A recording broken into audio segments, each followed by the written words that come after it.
So far we have discussed rational numbers. What are rational numbers? Those numbers which can be represented in the form of p upon q, p and q being integers, q not equal to 0. Then what are irrational numbers? Obviously those numbers which are not rational, they will be irrational numbers. So what are irrational numbers? The numbers which cannot be expressed in the form of p upon q. And every irrational number is denoted by a symbol s. We conventionally denote it by symbol s. Some examples are root 2, root 3, and as we can see on the screen, a decimal representation which is non-ending, which technically we call it non-terminating because it is not ending, and there the digits are also not repeated. There's not a particular pattern of digit which is followed after the decimal point. So let us see how are root 2 and root 3. They are also irrational. Root 2 and root 3 are also irrational because when I convert them to decimal, they will also take this form. Let us see why root 2 is called an irrational number. We'll check why root 2 is called an irrational number. So performing the long division and taking out the square root of 2, what do I get? 1 ones are 1. After subtracting, I get 100 here. Then if I double 1, I'll get 2. And I have to put a decimal point here because I've taken the 2 zeros down. Now, next step, 24 into 4 will give you 96. Then I'll bring down 2 more zeros. Double of 14, 28. Double of 14, 28. 281 into 1 will give you 281. 119. Again I'll bring 2 more zeros. And if I double 141, I'll get 282. That will be 2820 something, which multiplied with a number here should give me 11,900. So approximately it will go 5 times.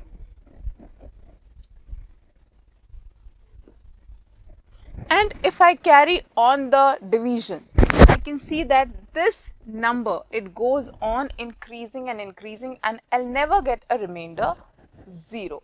This shows that root 2 is an irrational number. Similarly, we can also show that root 3 is an irrational number because on performing long division and taking the square root, taking out the square root, I'll see eventually I will never end in getting a remainder 0. That means it will take a form like this, a decimal representation like this, where the denominator cannot be defined.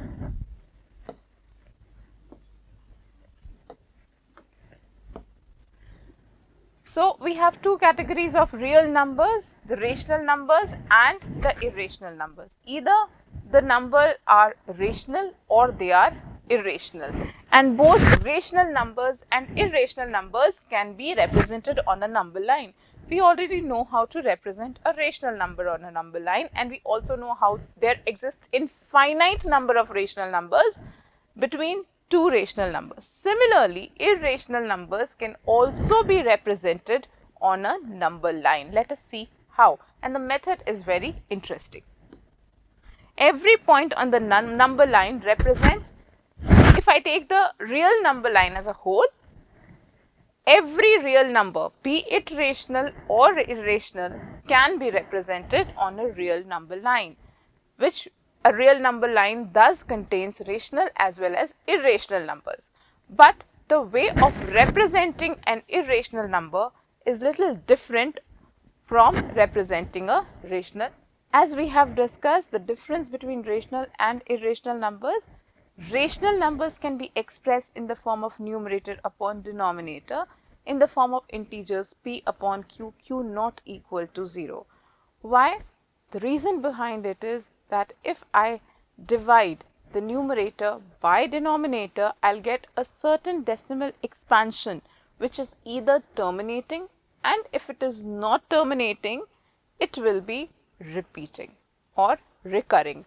But for an irrational number, since an irrational number cannot be written in the form of numerator, since we are representing root 2, why? Because we cannot decide what the denominator will be. Because the number of digits after the decimal point are repeating and they do not follow any pattern. They are not repeating. They constantly go on one after the other without following any pattern. For example,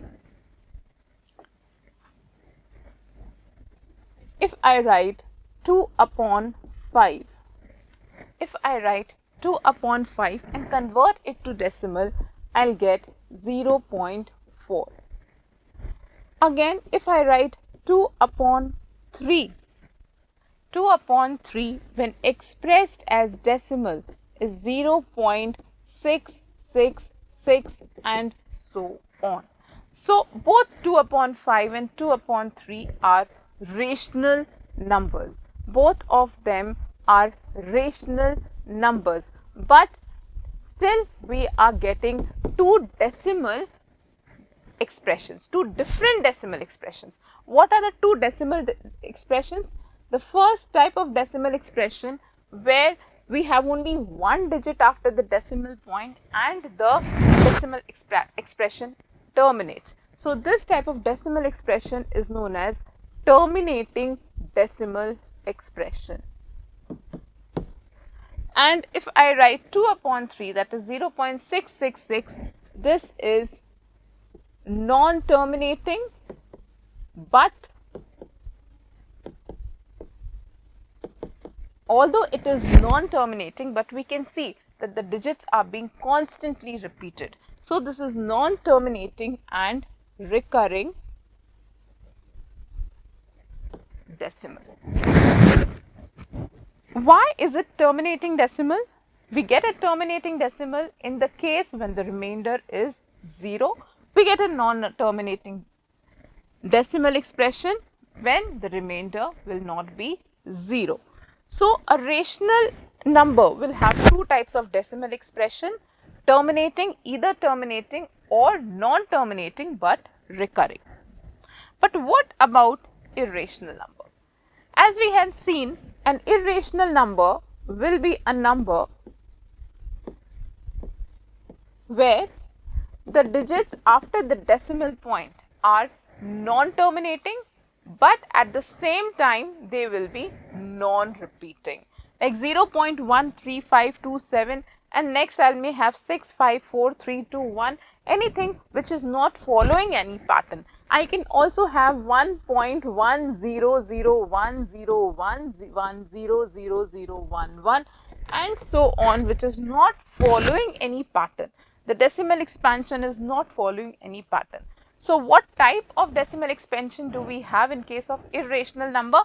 In case of irrational number, we'll have non-terminating, which we have in rational number also. But what is the difference? Here, in case of non-terminating decimal expansion, the digits are not following any particular pattern. So, we call it non-recurring also. Non-terminating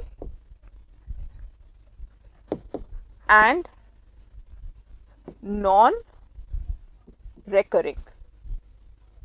That means the digits are not repeated either continuously or after a certain pattern. So, decimal expansion of rational numbers, it is terminating when the remainder becomes 0 after certain decimal values, after certain places. For example, if I write 3 upon 8, it is 0.375. That means we are getting the remainder 0 after 3 places. Non-terminating or recurring, repeating the remainder never becomes 0, especially when I divide a number by 3, 7, 11, any prime number other than 2. So, this is the decimal expression of rational numbers. Decimal expression of irrational numbers, they are non-terminating and non-repeating.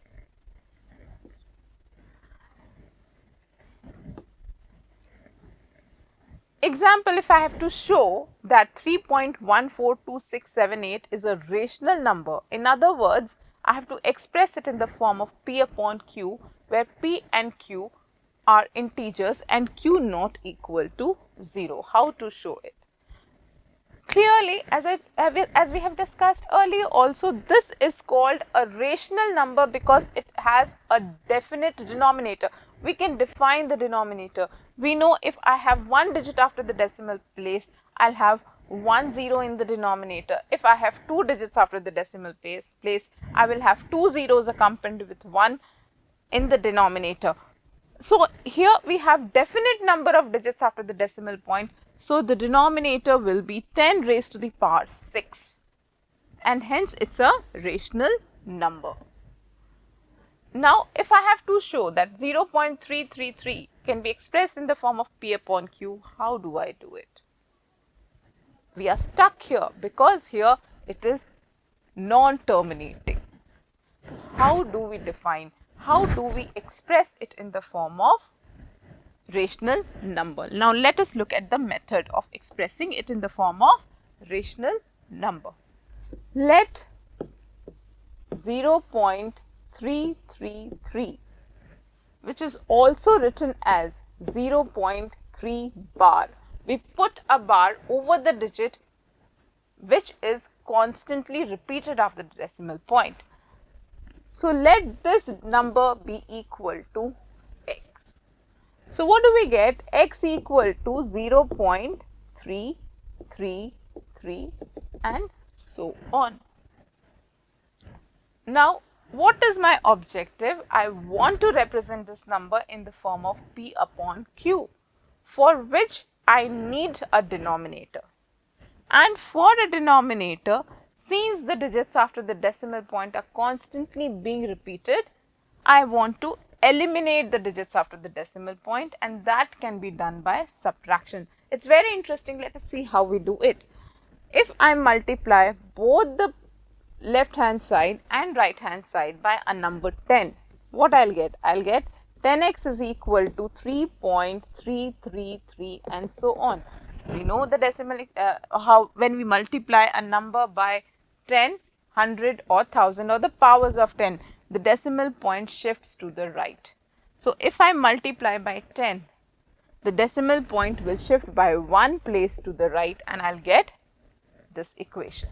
Let this be my equation 1 and this be my equation 2. What is my objective? My objective is to get rid of this decimal part because this decimal part is non-terminating. And to eliminate something, we take the help of subtraction. So subtracting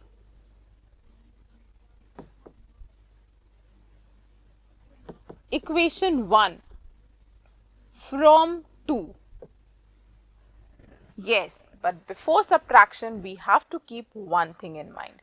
We have to check something. What do we need to check? We need to check in both the equations, we need to check whether the decimal expansion is same in both the equation. Yes, the decimal expansion is same in both the equation.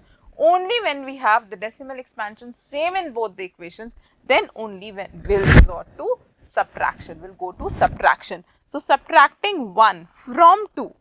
When we subtract two equations, we subtract the left hand side from the left hand side and the right hand side from the right hand side.